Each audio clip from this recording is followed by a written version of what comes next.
recently, but they have had to put up their prices, and we're not going to see them being dropped any point soon because of that the pressure on them.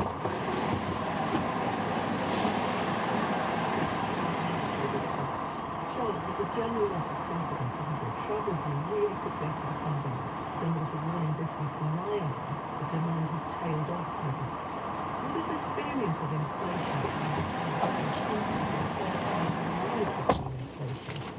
will it take confidence for some time, do you think? Absolutely. I think, firstly, these high prices are more or less here to stay, and I think we're still in a frame of mind as shoppers where we're kind of still shocked by high prices. You know, we're still talking about the really high cost of a latte that you buy, the really high cars on holiday, you know, that's still much higher than it was a few years ago. We still talk about it. So we've got to get used to this new world of higher prices. That said, consumers, I guess, are resilient, and I think, you know, as long as we feel that there's hope on the horizon, interest rates won't continue to go up, which most people expect they're not, their confidence will creep up and they will start to treat themselves more. And that's the crucial thing for retailers. So it's not the food, it's the retailers wanting to treat themselves more for, you know, those special purchases. That will come back eventually. As I say, you know, consumers are resilient, but it's certainly not going to happen overnight, and they're not going to be rejoicing about the fact that inflation is more or less where the government wanted it to be. Catherine, shoppers have grown used to food price inflation at zero, and even falling back a bit, even paying a bit less for your food year on year. They're waiting for food prices to fall back again, and Charlotte doesn't think they're going to. But how are the supermarkets responding to what's gone on? Well, you know, retail is a bit of a story of two halves. You talked there a lot about some of the businesses, the non-food businesses that have struggled, but of course food businesses have done very well. And even this morning, Marks and Spencer's profits are up about 40%, and their food business, their sales are up 13%. So it is a bit of a story of two halves in terms of confidence. We've got to buy food. The food retailers have got a very big job to do in terms of managing their supply chains effectively and making sure that we shoppers get good prices, but not by squeezing their suppliers too hard, because I think as consumers we don't want to see that happening. But they have got to balance their supply chains with lots of changes that are happening and offer fair value. We are still a hugely competitive market in the UK for food, and we need to go supermarket to supermarket to find the best possible prices. So that to some extent does help keep prices low. But the problems are the bigger issues in the world, to say fertiliser prices. That, you know, we know that cocoa prices and olive oil prices are going up because of bad harvests. They're complicated businesses. But the bottom line is, Winifred, as shoppers, our confidence is at rock bottom at the moment, and we need to see some light at the end of the tunnel, and perhaps we're not as confident as the politicians would like us to be today.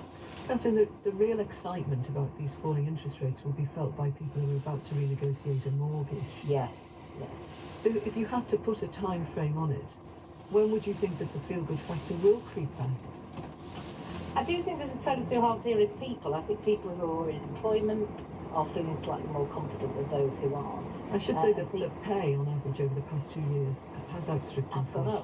Yeah, absolutely. But at the same time, you know, your mobile phone's rocketing up, isn't it? And, you know, as you say, the cost of your latte, if you haven't already given that up, is also going up.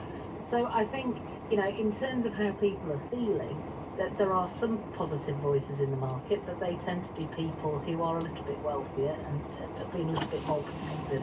But I think we've got a big political event happening sometime this year that's going to make people just be a little bit more scared. But perhaps next year we will start to see the sunlit horizons. Maybe that's the point that we will start to do that. But consumer confidence has been super squashed, and we've got to see some good in the future. Catherine Shuttleworth from Sydney Marks and Charlotte Hardy from Retail Week. Thanks both for that. Thank you. One way or another, right across the UK, buses are coming back under public control. It's already happened in some places. There are a number of ways to do it. Some authorities are setting the routes, fares and timetables and giving the contracts to operate them to bus companies that they themselves own. In another model, authorities set the route, schedules and prices, and then they put that work out to tender. That's happening in Greater Manchester. It will start soon in West Yorkshire and the Liverpool City region. 9 of the 11 mayors elected this this time are promising to take back the running of bus routes, schedules and pricing. In the West Midlands, the largest mayoral authority, the newly elected Labour Mayor, Richard Parker, plans to do that. When I speak to people, they tell me under the current system they can't get to work, they can't get to the high streets, they can't get to college or to where the jobs are because the bus system is unreliable and there aren't enough buses and the routes don't get them to the right places. And we are subsidising the private operators around, well, in the last 18 months by 75 million to run a system that is failing them. And that's unsustainable. So I have for some time been looking at other approaches that can deliver a better bus service for the people that use the buses here. And that's not just people across our communities, but it's also important to many businesses too that can't attract employees, and sometimes they've got people that work for them that simply can't get to work on time because the bus network is not working for them. So what happens now then? The officers here at the Combined Authority will be producing a paper exploring different future options, and we will be looking at that report and working with the leaders of the councils here, making a decision close to the July board meeting on the best way to implement a system that works for the people of the West Midlands. Basically, you're looking at franchising. We are looking at options that will bring the buses back into public control, and that's important because currently, for the subsidies we make, and as I said before, it's 75 million over the last 18 months. Currently, the people of West Midlands have no say in respect to that subsidy and what the current operators deliver. A system of public control will allow people across the West Midlands to actually frame and shape the future size, scope and timetable of the bus network. Overwhelmingly in the West Midlands, National Express are the main operator. Would you expect them to bid and get the contracts if you franchise? I've got no expectations about who might provide the bus service under whatever option we decide is the best one. So it will be a competitive process, and we need to ensure that we attract the best in the market to bid for that future service, and that's the way we'll deliver the best deal for the people of the West Midlands. The current system means that all the liabilities lie with the bus operators. If you franchise or part franchise or however you do it, you are transferring some liability to the public purse, aren't you? Well, we're taking responsibility for designing a system. It will be operated under public control, but with a separate operator, will be still accountable for delivery. But the lessons from Manchester and West Yorkshire in particular are that we can design a system that works more effectively and deliver to the people here if we design it ourselves. But let's also not overlook the fact that the current system is getting an enormous amount of public subsidy.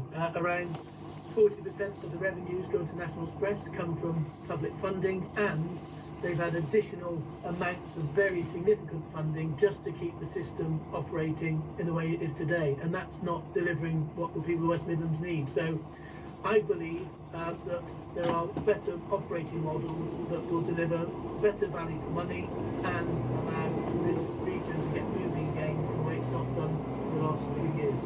Richard Parker, the Labour Mayor of the West Midlands, speaking to Karen Mosley. So that's the way it's going. Policy is shifting generally because bus use has declined and it's still 20% down on the pandemic.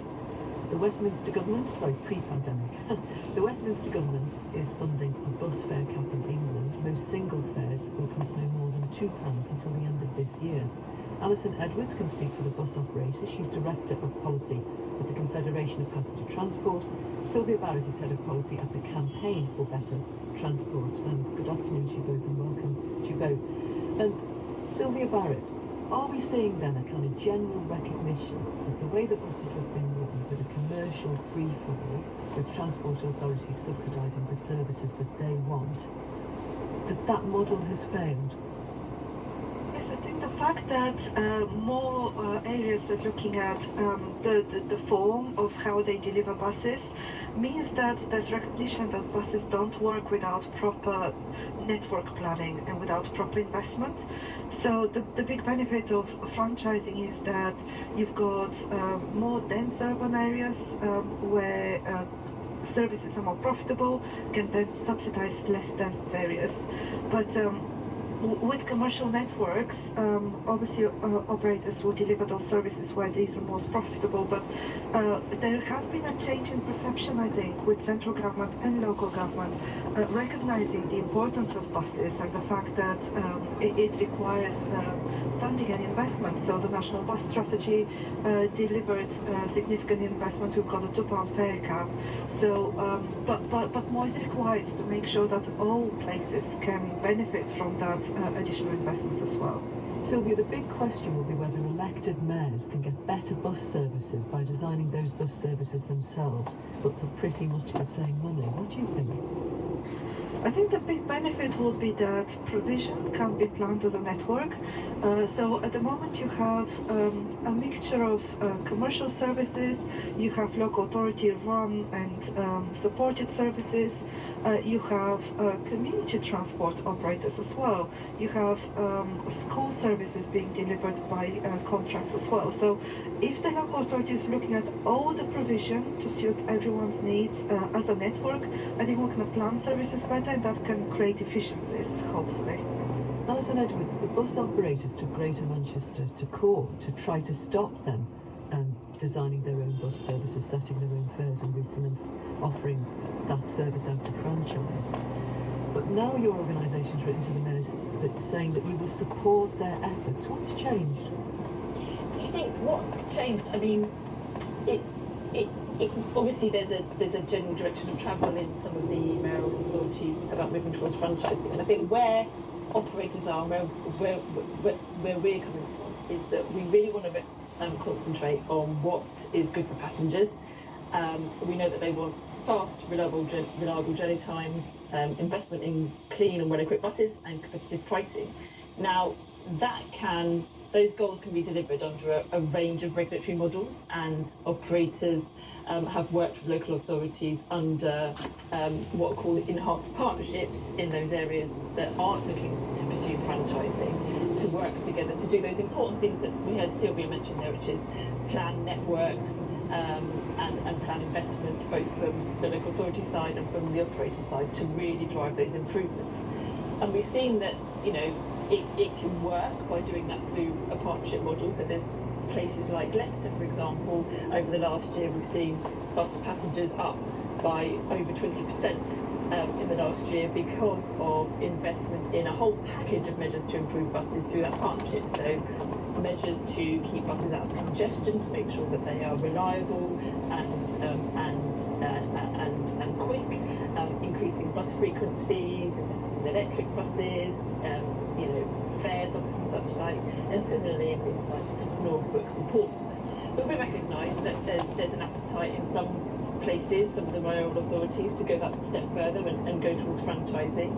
And as I say, from an operator perspective, what's really important is that whichever kind of partnership we're working under, whether that's an enhanced partnership, whether that's franchising or something in between, that actually we're really staying focused on how we improve buses for the passenger. And you know, the things that we need to do to improve buses in a particular area, they don't fundamentally change based on who's running the buses. They are those things around kind of keeping buses out of congestion and making sure we're providing really good value for money services. So it's just a recognition that we need to work together.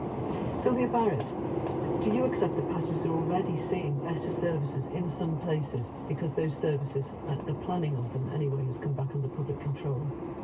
Yes, as I said, there has been increased investment in buses, but the funding allocations have been very uneven. So there have been some places which have benefited from more funding per head in terms of the local authority funding than other places, and I think these have seen significant improvements in terms of frequency, in terms of fare offers as well. I recognize that places like rural areas, for example, car use will always be higher and it will always be harder to deliver bus services. But we think that no community should be completely cut off from bus services. So all the younger disabled people, those on low incomes, really need reliable bus connections. So we're calling on the government to define a minimum level of service provision and ensure that there's the funding there for all local authorities to deliver that. Sylvia Barrett, people who rely on buses for work will recognise the truth, won't they, in what Richard Parker said? It can be impossible to take jobs because you can't drive to them if it's shift work. There is no bus. How important is a good public transport system to economic growth and productivity generally? Absolutely, it's very important. We hear that from our supporters day in, day out, people who struggle to access opportunities, and there is data to back this up. So people who are unemployed, that they might, obviously they have lower incomes, they cannot afford to run a car necessarily, so they are reliant on those bus services in order to take them to potential places of work. And if you don't have that, then you're just perpetuating that cycle of low opportunity and low income and low prospects, basically, for whole places. And that's why I said we need to make sure that no place is completely cut off. We've even seen employment centers commission shuttle buses and pay partly Yes. for delivering those services in order to ensure that people and their their employees can get to them. Laying on bus services of their own.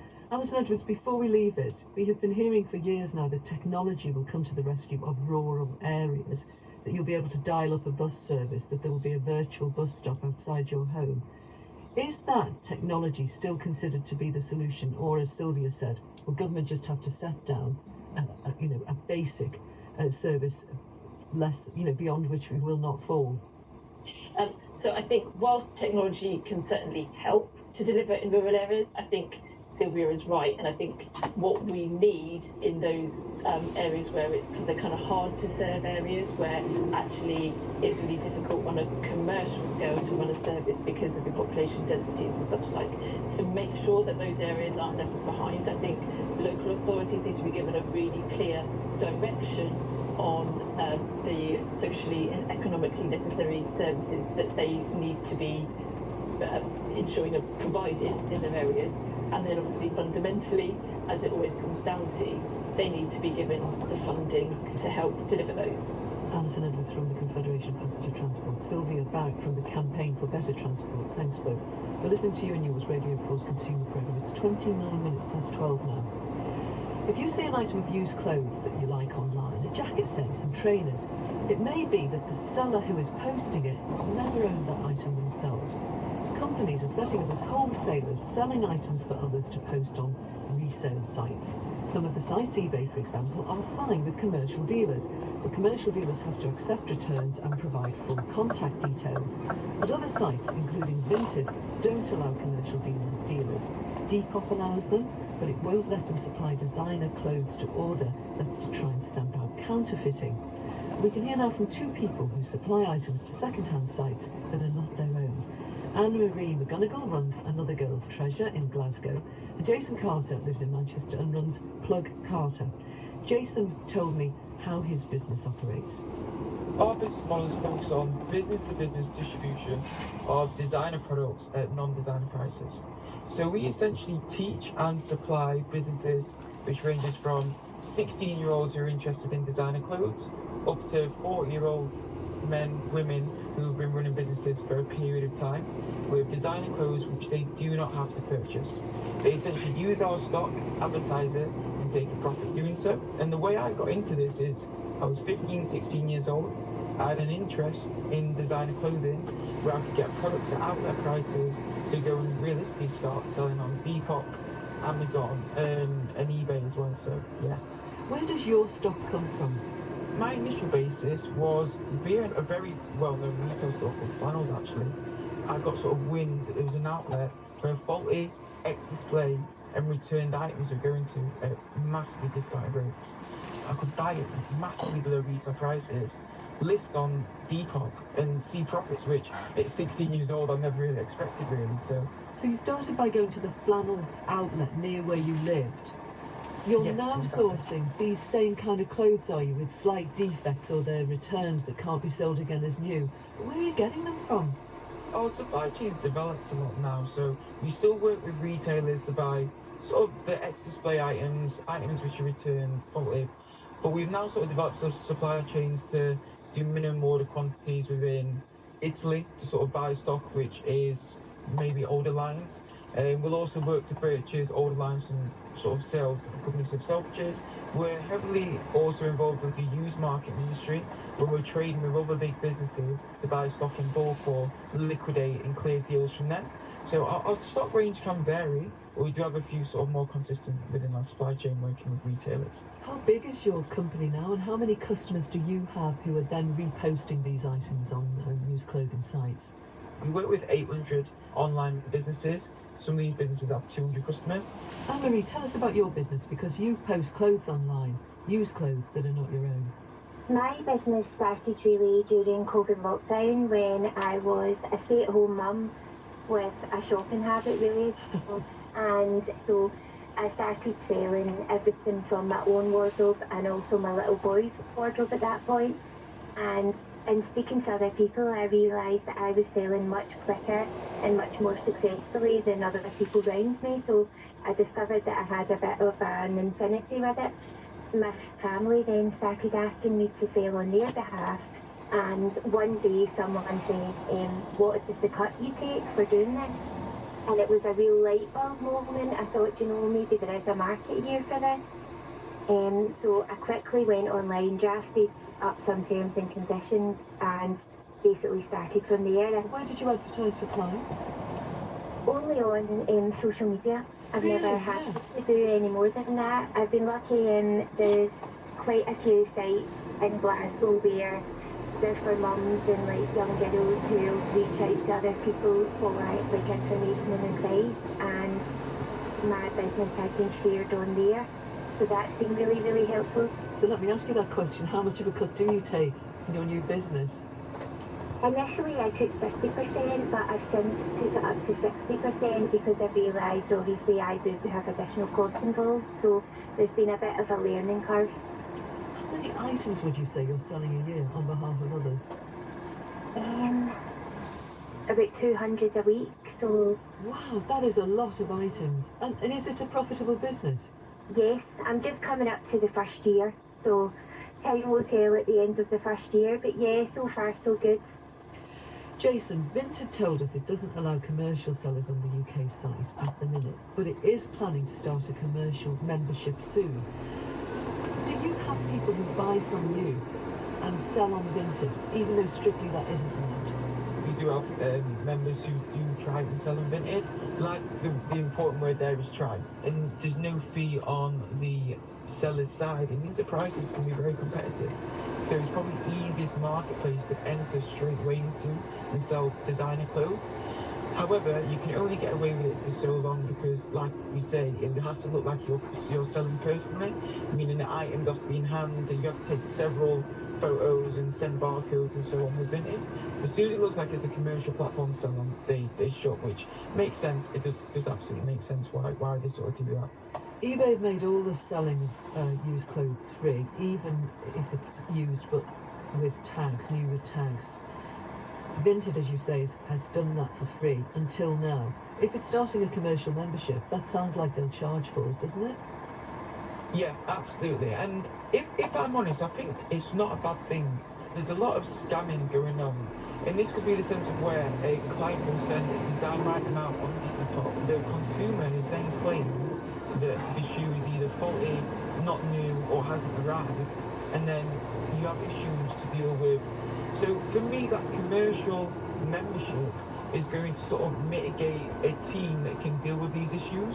Anne-Marie, are you selling on Vinted, and have they ever looked at this sort of sheer volume that you're turning over? You know, I think you said, what was it, 200 items a week?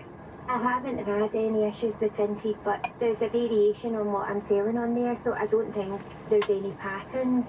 Essentially, although I'm selling other people's items, I'm not a reseller, as in the items don't belong to me. You know, they still belong to the original owner, and I'm selling on their behalf. So it's that my business is essentially that service. From Vinted's point of view, I suppose I am a middleman, but in a different way from a reseller would. What would you say, both of you, to someone who says, you know, you've kind of broken the spirit of the whole thing by making proper commercial enterprises out of it? Anne-Marie, what would you say? The clothes are going back into circulation. We're still saving them from landfill, but we're doing it, you know, at a competitive price. you know, people are moving away from high street shopping in general. So I suppose this is just another kind of testimony to that. What would you say, Jason? You know, the sites weren't meant for that, for proper dealers to sell on to others. I would say there's a lot of waste going on in sort of retail shops and sort of the amount of consumer volume which is going and being thrown away. I mean, you've seen articles within Burberry which have burnt £500 million worth of product. There's a massive market for individuals to be able to build their own enterprises, and these aren't huge enterprises, by preventing waste. And it's not like they're paying the top retail price or you're devaluing the brand. So I think if anything, it's a massive benefit to one, the brand that we see in their waste and sort of the economy, and number two, the opportunity to utilise these networks and platforms, to build individuals' businesses. So that's the way that I look at it. It's Jason Carter and Anne-Marie McGonigal speaking to me earlier this morning. It is throwing it down across large swathes of the UK today. The Met Office has issued amber or yellow weather warnings for rain across southern and eastern Scotland, parts of north and central Wales, northwest England, the English Midlands and the south coast. Last month was the 6th hottest April on record. Now, we used to say that rain was good for the garden. Even plants don't like it this much. The rain has flooded farmers' fields and destroyed crops, and you'll have noticed how much of the fresh fruit and veg in the supermarkets has been imported. It is also affecting the supply of garden bulbs and plants. You can see it now at the Chelsea Flower Show. Melanie Irish has been to talk to some of the exhibitors. Chelsea Flower Show is an array of amazing colours, of beautiful blooms. I'm in the Grand Pavilion now. To my left there is an incredible display of alliums. Behind those there are some gladioli. But behind all of these beautiful stands there are some stories of really, really hard work and of losses because of terrible weather. I'm standing with Chris Potts now from Sienna Hofstadter by his garden in the Grand Pavilion here in Chelsea, and I'm looking at a beautiful display of more than 250 varieties of hostas. They are all looking glossy, thriving, lovely, but with the weather we've had, has it been an effort to get them in? A huge challenge, yes. Our centrepiece pot, which you're looking at there, is 1.3 tonnes, and in the middle is a plant that was planted as a single plant in 1988, and you can see it's probably a metre and a half across now, but one puff of wind at the wrong time would ruin the look of that. It's literally been wheeled in and out probably twice a day for the last months. And what about keeping the actual hostas alive through the wet weather? The rain is a problem. You're getting more stock loss with the changes in our weather, because if the plants get too wet as a juvenile plant, they can fail. It's one of the modern challenges we have now to grow plants. I'm now at one of the most fragrant smelling displays, David Austin Roses, and I'm here with David Austin. How have roses like this been coping with this challenging weather that we've seen, with this extremely wet winter? We started with low light levels and very warm temperatures.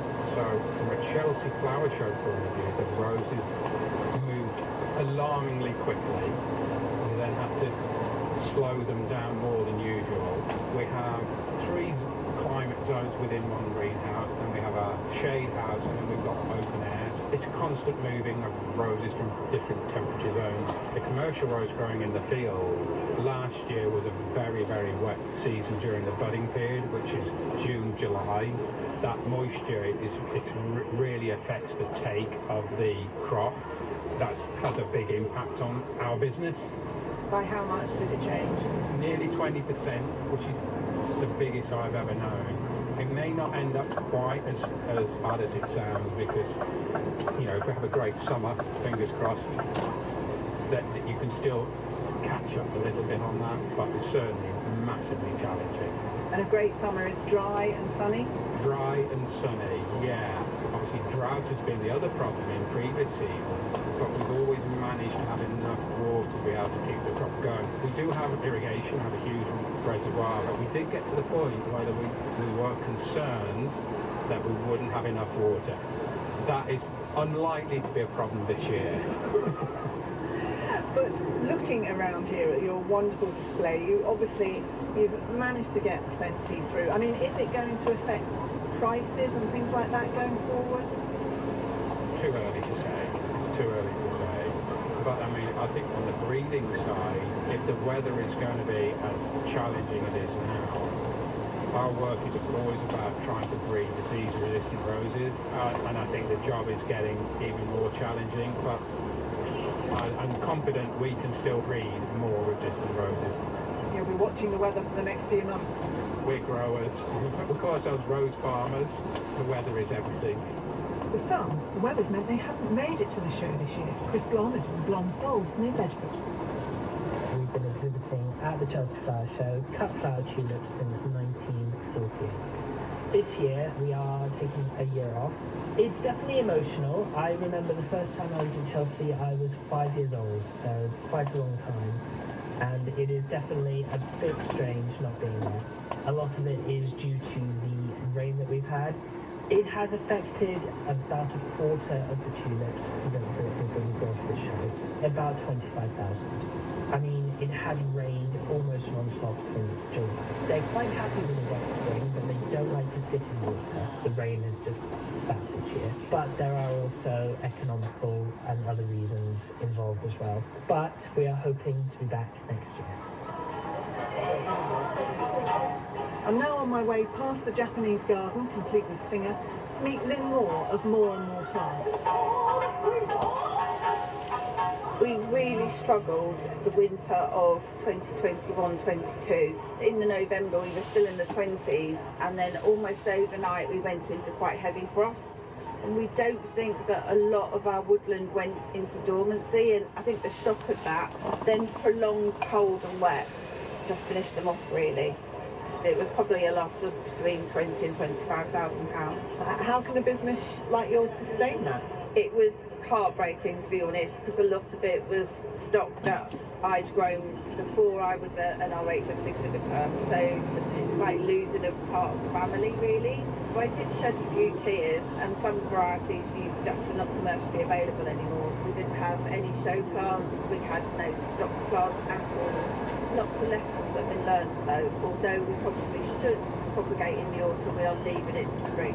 They're slower sometimes to get going, but at least we're not going to lose them. And we incorporate a lot of very, very small, fine bark into the compost. And the addition of bark in the compost seems to really help them. So it drains a lot more freely, because sometimes we found with peat-free it holds the moisture. Our big show plants, we've actually taken them home, because our garden at home is very, very sheltered. Although my husband sort of just rolls his eyes when I say, we just put these in the boot and take them home, he just laughs. Do you think with losses like that you have to end up passing some of it on to your customers? Sadly, yeah, prices have had to go up. Plants would have been about £6, so they're now £6.50. Some of our rarer ones were probably about £8, so they're now probably £9. It depends on the size and the rarity of the plant as well, and how easily they'll propagate. There's more from More and More Plants to the Tony Abbott. Well, Dave Denny can give us the picture across the whole sector. He's the head of research at the Horticultural Traders Association that represents garden retailers, growers, manufacturers and landscapers. Dave, hi, we heard examples there of how the weather's changing things for the growers. Inevitably then, that will affect prices in garden centres, won't it? It's a little bit early to say how that's going to impact on prices in garden centres. Weather is certainly one of the things that impacts on that, but there's also things like consumer appetite, the other cost pressures on growers as well, labour, input, and cost of fertiliser. So all of the supply chains working as hard as possible to make sure there's really good value plants out there for consumers. But you kind of people you spoke to are absolutely right. This does put kind of pressure on those businesses. Do you think that we'll go this year to look for something? If you're going to look for something in particular, you might not find it, and that will be down to the weather. I mean, that story from Blom's Bulbs, a catastrophe for them. It's going to be variable on the different types of crop, and the examples you gave there really brought out that field-based production is particularly hard hit by these types of conditions. Now, what the growers are really very good at is adapting to these sorts of challenges and making sure that there is a good supply of product. You say that, but gosh, listening to Lynn Moore from More and More, I mean, how awful to have really warm weather, as she said, in the 20s, almost to the end of November, I think she said, and then suddenly really sharp frost. It is, yeah. It's terrible to hear those sorts of stories, and I think you also bring it out really well that this has a real human impact on those family businesses. Those businesses really do the best they can to raise those plants, bring them through, and offer really great value for consumers. So it's heartbreaking to hear stories like that. What we are looking at, though, is some really innovative growers who've proven over the generations, in a lot of cases, that they can adapt to these sorts of things, that they can bring on new ranges and really move heaven and earth to make sure that those plants are really out there in tip-top conditions for the public. We've been warned, haven't we, that we'll have less rainfall, to garden for drought. We've done season after season of tips on what you can plant in your garden. Growers changing to plants that don't need a lot of water. And now we've got this kind of deluge thing going on.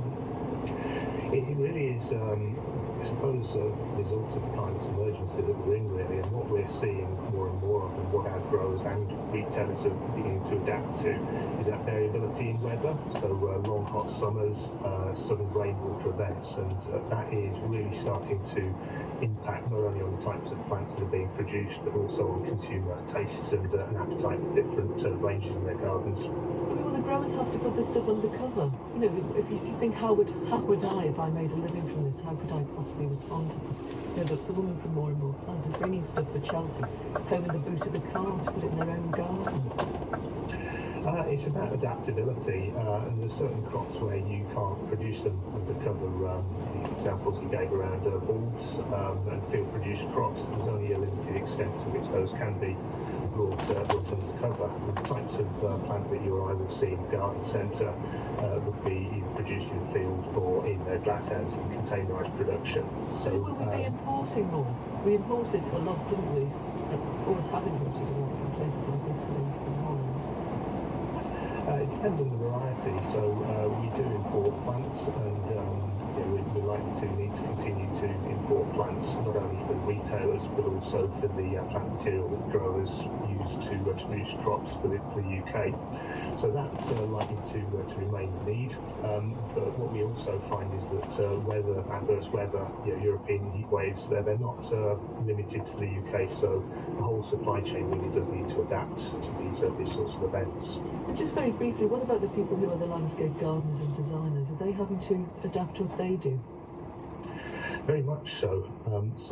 What we're seeing more there is client demand for types of gardens that will provide ecosystem services that will help the living spaces adapt to those extremes in climate, be it heavy rains or long sunshine. So the range of plants that they're looking to offer. So things that will help mitigate flash flooding, so types of succulents, things that will work on soakways, but also, as you said earlier, drought-tolerant plants as well, things that will survive out in the garden and perhaps perform well over the next 10-20 years. Dave Denny from the Horticultural Traders Association, thank you. Some good news now. Shoppers lost a little less money to fraud this year compared with last. UK Finance, the organisation that speaks for the finance sector, says more than 6 out of 10 attempted frauds are currently being stopped. 6 out of 10 attempts. So, although 1.2 billion was lost in payment frauds last year, more than that was saved by measures that have been put in place by banks to detect fraud. Ben Donaldson is the author of the 2024 UK Finance Fraud Report. Ben, hi, tell us then, what safeguards have done the most to protect consumers from fraud? Good afternoon. Thank you very much for having me. You're welcome. As you say, this is a huge amount of financial loss here. It's a staggering amount of money, nearly 1.2 billion pounds, and we as an industry have stopped a further 1.2 billion pounds of fraud being lost through additional security measures. So an example of that is stronger customer authentication. Many of your listeners, I think, will have probably seen that through the use of mobile phone banking apps or online banking. There are additional security measures in place now to make sure that you are a genuine user of the account, and that is one of the strongest measures that we see, which has had a really positive impact and is helping us to protect customers against one particular type of fraud, which is the type where people try and compromise your bank account and steal the funds directly. The other, which is more challenging, is where people persuade you to transfer the money to their account, which is a particularly cruel and pernicious type of fraud. But again, it's more difficult to do, isn't it? Because now you have to match the name and the account. So there is that the extra stage of security there. That's absolutely right. Where it comes to people compromising your bank account and sort of trying to steal the money directly from the account, we invest a huge amount of money and resources in putting those security measures in place. And as you say, it's getting harder for criminals to do that. They are adaptable and they will continue to try and find other ways to do it. But there is some good news in our figures this year that the measures that we as an industry have put in place do seem to be having a good positive effect in keeping people safe. So tips then, if you were offered by a banking app or your bank online, facial recognition technology, double authentication, you should always take it. You know, they send you a PIN number before you can proceed. Yes, so one-time passcodes are, any additional voice recognition technology that your bank is offering you. They're all good things, which is helping to keep you and your money safe from these criminals who, are adaptable and will always try and find ways around these control measures. But there's strong measures in place, so anything that the bank offers you to increase your security is a really good thing to do. Sadly, though, the criminals are always looking for finding new ways to con us, and there's been a big rise in fraud using stolen mobile phones. Just this time last week, we had Claire Barrett on You and Yours. She's the consumer editor at the Financial Times, and she'd had her phone snatched from her hand on the street as she was using it. I did lose a phone, lost a bit of sleep trying to shut down all of my accounts, but I'm very lucky that I didn't lose more, which is why I wanted to raise awareness of, just how far-reaching this type of crime is, because it's like you say, they're not just after the handsets, although they could get a few £100 for the best models. They really want to crack into our personal and financial data, either by stealing a phone unlocked, like what happened to me at the bus stop, just waiting to go to work, broad daylight, first thing in the morning, guy on the bike in a mask I didn't even hear or sense him coming up behind me, and it was all as over as quickly as it had started, and then he was away. Well, Claire Barrett wrote about that because she wanted to explain how criminals are taking these phones now, not to just flog them on as a used phone, but for access to the wallets and the banking apps. If your phone is stolen, Ben, and money taken from your accounts as they are stored on the phone, or your wallet as it is on the phone, will the bank always give your money back? So in the vast majority of cases, yes. So last year, over 98% of victims of that type of crime were reimbursed by their bank. So the right thing to do is to contact your bank as soon as that happens. And I'm very sorry to hear that happened to Claire, because that must have been a frightening experience as well as a traumatic one afterwards, trying to sort out the banking aspect of it. One thing she did remind us is that there is now this number that you can ring that most of the banks are party to. You ring 159 and you can cancel all your cards from lots of different accounts at once. That's right, it's a great initiative, and we would really encourage people to do that if they're unfortunate enough to fall victim to that type of crime. But swift action and letting your bank know as quickly as possible is the absolutely crucial point. Another area where there's been an increase is purchase fraud, where you pay for something online, but the person who was advertising it never intended to sell it to you. It's just a fraud, the thing never arrives. What's happening there? Yeah, unfortunately this is on the increase, but for types of fraud where the criminals persuade you to transfer the funds to them rather than them trying to steal it directly from your account, the vast majority of that happens online. It's about 76% of all of that happens online, so online marketplaces are a particularly common place for that to happen. So I think being very, very careful online, looking out for things which seem too good to be true, being absolutely certain before you share your personal details or make a transfer to anybody. I would say you should be as cautious about sharing your personal details when making a transfer.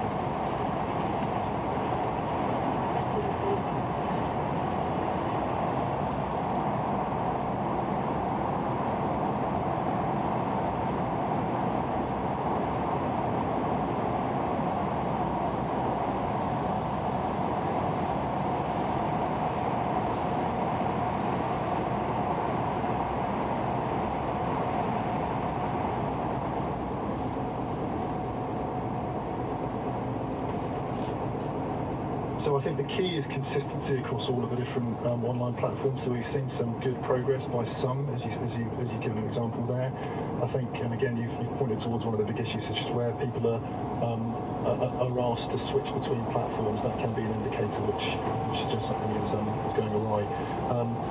I think the largest online marketplaces are generally the places where most of this activity is happening. So the big social media companies, we would like to see even more effort put into. Meta. I mean, the police would like to see a better effort from Meta, Facebook and Facebook Marketplace.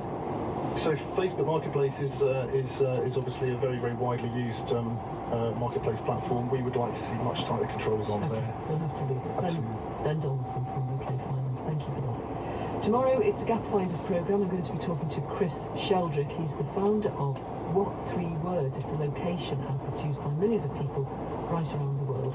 And then on Sliced Bread, Greg Foot's investigating the eco-credentials of sustainable period products. Do they really stack up against single-use options? And so that's tomorrow at the same time, just after the news at midday.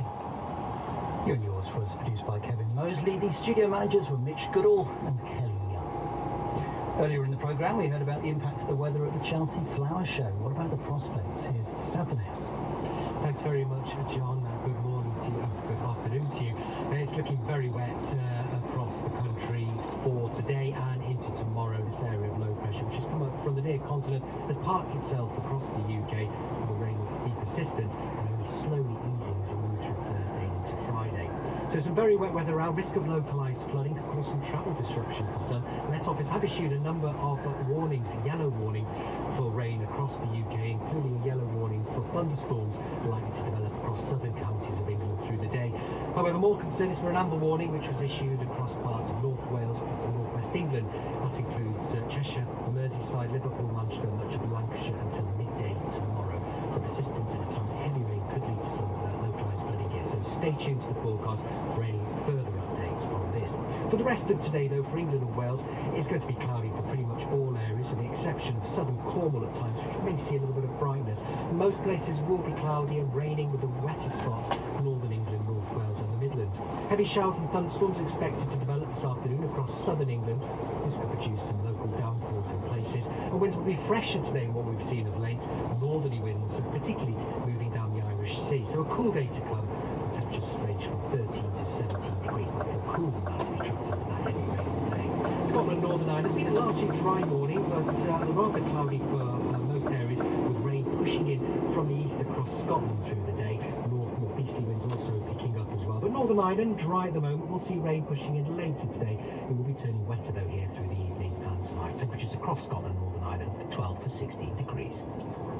Thanks, Stav. Same old weather then, but we've a brand new programme arriving on Radio 4 this afternoon. The Law Show, with me, Dr. Joelle Grogan, on BBC Radio 4. The law affects every one of us in every single day of our lives, and I think for most people it can be terrifying. The Law Show, our new series, is going to give you the opportunity to understand the law as it affects you, making complex topics as accessible and understandable as possible. We hope to show you that in many cases the law is just common sense in very uncommon language. The Law Show, starting this afternoon at 3 on Radio 4 and BBC Sounds. This is BBC Radio 4.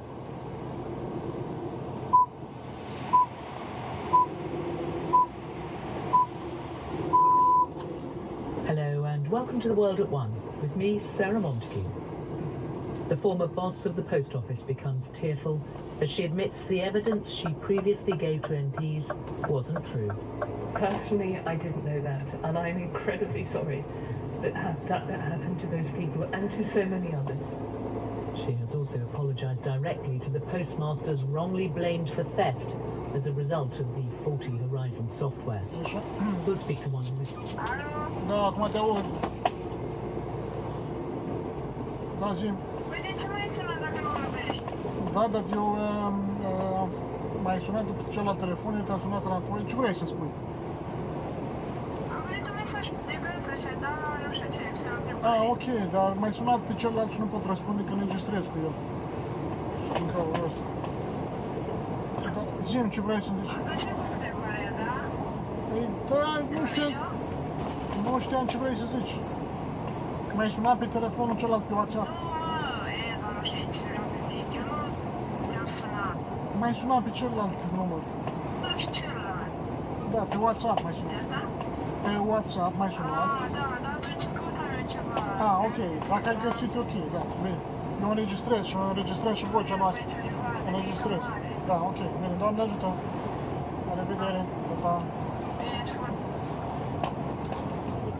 Has been challenged and claims that she was unaware about problems with the organisation's Horizon IT system, which were used in the wrongful prosecution of hundreds of sub-postmasters. The public inquiry into the scandal has seen evidence that her close former colleague, former Royal Mail Chief Executive Moya Greene, did not believe her. Our correspondent, Andy Verity, has been following the hearing in London. After being given a warning about self-incrimination, Paula Vennell said she was very, very sorry for what sub-postmasters, their families and others had gone through. She also apologised to the forensic accountant's second site, who was sacked in 2015 after they reported bugs in Horizon and challenged its approach to prosecutions. For the inquiry counsel, Jason Beer challenged her defence that she wasn't made aware at key points of significant information about bugs in Horizon and the ability of its architect Fujitsu to alter sub-postmasters' branch accounts remotely. He produced a text message exchange from January this year with Moya Greene when Ms Vennells was running the post office, in which the chief executive of Royal Mail Group cast doubt on her defence, saying, "I think you knew." When Paula Vennells denied knowing, Ms Greene pointed out she decided to appeal against the 2019 decision against the post office in litigation brought by former sub-postmaster Alan Bates. "I've supported you over all these years," she added. "I can't support you now." Israel has withdrawn its ambassadors to Ireland, Norway and Spain after the three countries announced that they would be formally recognising Palestine as a state. The decision has been welcomed by Hamas and the Palestinian Authority. The change will officially come into force next week. More from our diplomatic correspondent, James Landale. Norway, Spain and Ireland hope their decision will shift the diplomatic dial. Ireland's Prime Minister Simon Harris said the aim was to support a political pathway to peace through a two-state solution. Norway's Prime Minister Jonas Gahr Støre said peace in the Middle East required a Palestinian state. Spain's Premier Pedro Sanchez said he hoped other Western countries would follow suit and boost efforts to secure a ceasefire. Israel's Foreign Minister Israel Katz said the decision undermined his country's sovereignty and security. There will now be some pressure on other European countries to recognise a Palestinian state too, but many, including the UK, believe that should come only as part of a long-term political settlement. Rishi Sunak has said the latest inflation figures show brighter days are ahead. The inflation rate slowed to 2.3% in April, down from 3.2% in March. But Labour said it wasn't time for ministers to be popping champagne corks because families were worse off under the Conservatives. Rishi Sunak has been asked again about the timing of the next general election. He's been facing mounting speculation that he could be considering holding it in the summer.